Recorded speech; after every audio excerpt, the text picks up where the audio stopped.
السلام علیکم ورحمۃ اللہ وبرکاتہ۔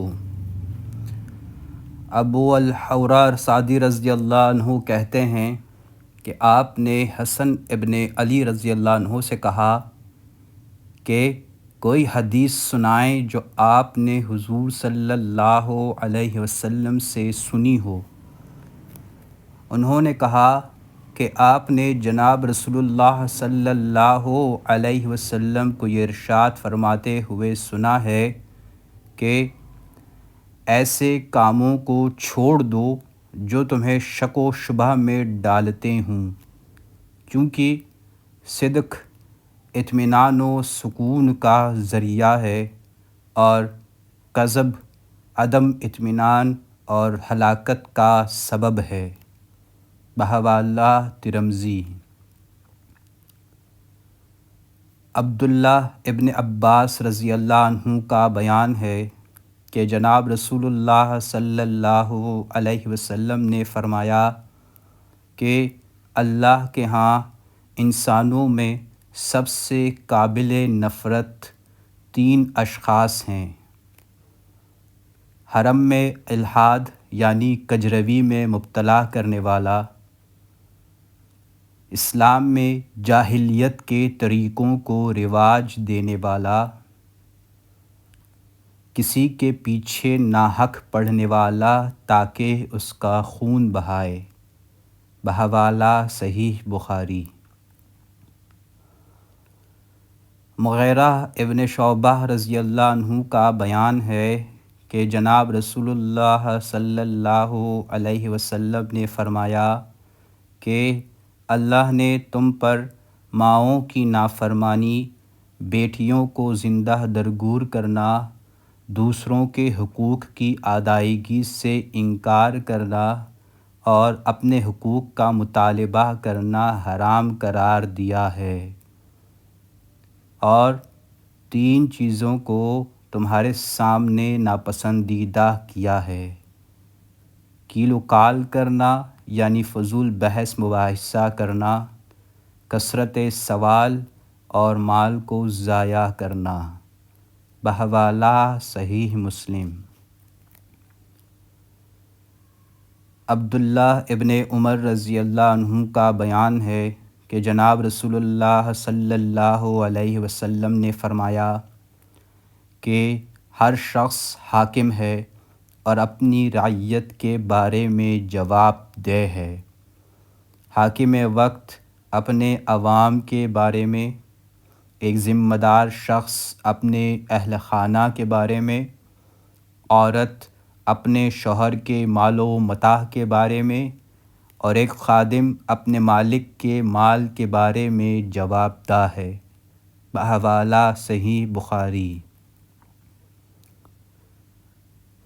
عبداللہ ابن عمر رضی اللہ عنہ کا بیان ہے کہ جناب رسول اللہ صلی اللہ علیہ وسلم نے فرمایا کہ کسی بندہ نے کسی چیز کا گھونٹ ایسا نہیں پیا جو اللہ کے نزدیک غصہ کے اس گھونٹ سے افضل ہو جسے کوئی بندہ اللہ کی رضا کی خاطر پی جائے۔ بحوالہ مسند احمد۔ سہیل ابن معاذ رضی اللہ عنہ کا بیان ہے کہ حضور اکرم صلی اللہ علیہ وسلم نے فرمایا کہ جو شخص غصہ کو پی جائے جبکہ وہ اتنی قوت اور طاقت رکھتا ہو کہ وہ اپنے غصے کے تقاضے کو نافذ اور پورا کر سکتا ہو، تو اللہ قیامت کے دن ساری مخلوق کے سامنے اس کو بلائے گا اور اس کو اختیار دے گا کہ حوران جنت میں سے جس حور کو چاہے اپنے لیے منتخب کر لے۔ بحوالہ ترمذی، ابو داؤد۔ انس رضی اللہ عنہ کا بیان ہے کہ آپ جناب رسول اللہ صلی اللہ علیہ وسلم کے ساتھ ساتھ چلے جا رہے تھے۔ آپ صلی اللہ علیہ وسلم کے جسم مبارک پر نجران کی بنی ہوئی موٹے حاشیے کی ایک موٹی چادر تھی۔ اتنے میں ایک دیہاتی آیا اور اس نے جناب رسول اللہ صلی اللہ علیہ وسلم کی چادر کو پکڑ کر اتنے زور سے کھینچا کہ آپ نے دیکھا کہ آپ صلی اللہ علیہ وسلم کے شانہ مبارک پر اس کے زور سے کھینچنے کی وجہ سے نشان پڑ گیا۔ پھر اس نے آپ صلی اللہ علیہ وسلم سے کہا کہ محمد صلی اللہ علیہ وسلم، اللہ کا جو مال آپ کے پاس ہے اس مال میں سے دینے کا حکم دے دیجئے۔ رسول اللہ صلی اللہ علیہ وسلم اس کی طرف متوجہ ہو کر مسکرائے اور آپ صلی اللہ علیہ وسلم نے اس کو دینے کا حکم فرما دیا۔ بحوالہ صحیح بخاری۔ انس رضی اللہ عنہ کا بیان ہے کہ 3 اصحاب جناب رسول اللہ صلی اللہ علیہ وسلم کے معمولات عبادت جاننے کے لیے امہات المومنین کے گھروں پر آئے۔ جب انہیں حضور صلی اللہ علیہ وسلم کی عبادت کے معمولات بتائے گئے تو انہوں نے اپنی دانست میں اپنی عبادات کو کم سمجھا اور آپس میں کہنے لگے کہ کہاں وہ اور کہاں اللہ کے نبی صلی اللہ علیہ وسلم۔ آپ صلی اللہ علیہ وسلم کو تو اللہ نے مغفرت کلی کی قطعی سند عطا فرما دی ہے۔ ان میں سے ایک نے کہا کہ وہ تو ہمیشہ ساری رات نماز پڑھا کرے گا۔